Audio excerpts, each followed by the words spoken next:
അപ്രതീക്ഷിത നേട്ടവുമായി ചോക്കാട് പുല്ലങ്കോടിൽ നിന്ന് വിജയിച്ച ശാന്താഗോപാലൻ പ്രസിഡന്റായി ചുമതലയേൽക്കും.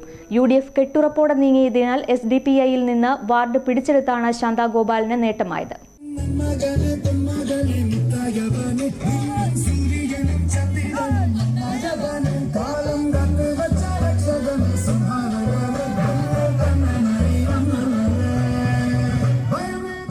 സ്രാമ്പിക്കല്ലങ്ങാടി ഉൾക്കൊള്ളുന്ന പ്രദേശമാണ് പുല്ലങ്കോട് വാർഡ്.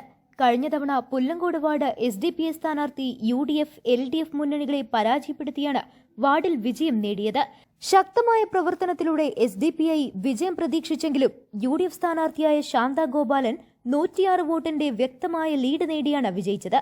തൊട്ടടുത്ത 8ാം വാർഡിലെ UDF സ്ഥാനാർത്ഥി മുൻ പ്രസിഡന്റ് കൂടിയായ തിരുത്തുമ്മൽ രാമൻ UDF വാർഡ് നിലനിർത്തുമെന്നായിരുന്നു UDF കണക്കുകൂട്ടൽ. ഇതിനായി സ്വതന്ത്ര ചിഹ്നത്തിലാണ് മത്സരിച്ചത്. SC സംവരണമാണ് ചോക്കാട് പഞ്ചായത്ത് പ്രസിഡന്റ് സ്ഥാനം. രാമൻ CPM സ്ഥാനാർത്ഥി ഗിരീഷിനോട് പരാജയപ്പെട്ടു. ഇതോടെയാണ് ശാന്താഗോപാലന് പ്രസിഡന്റ് കസേര ഉറപ്പിച്ചത്. കഴിഞ്ഞ തവണ UDF 2.5 വർഷം വീതം ലീഗും കോൺഗ്രസും പ്രസിഡന്റ്, വൈസ് പ്രസിഡന്റ് സ്ഥാനങ്ങൾ പങ്കിട്ടിരുന്നു.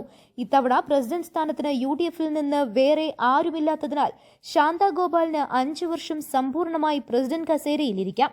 അപ്രതീക്ഷിത നേട്ടത്തിലാണ് പുല്ലങ്കോട് വാർഡിലെ വോട്ടർമാർ നേടിയത്. ഇതിന്റെ ഭാഗമായി 2 ദിവസത്തെ വിജയാഹ്ലാദം സംഘടിപ്പിച്ചു. ബ്ലോക്ക് ഡിവിഷനിൽ നിന്ന് വിജയിച്ച P. ഷിജിമോളും ജില്ലാ പഞ്ചായത്ത് ഡിവിഷനിൽ നിന്ന് വിജയിച്ച റൈഹാനത്ത് കുറുമാടനും ആഹ്ലാദത്തിൽ പങ്കാളികളായി. News bureau, Chokkad. സ്വന്തം ഹൈസ്പീഡ് ഇന്റർനെറ്റ്, നമ്മുടെ സ്വന്തം ഇന്റർനെറ്റ്.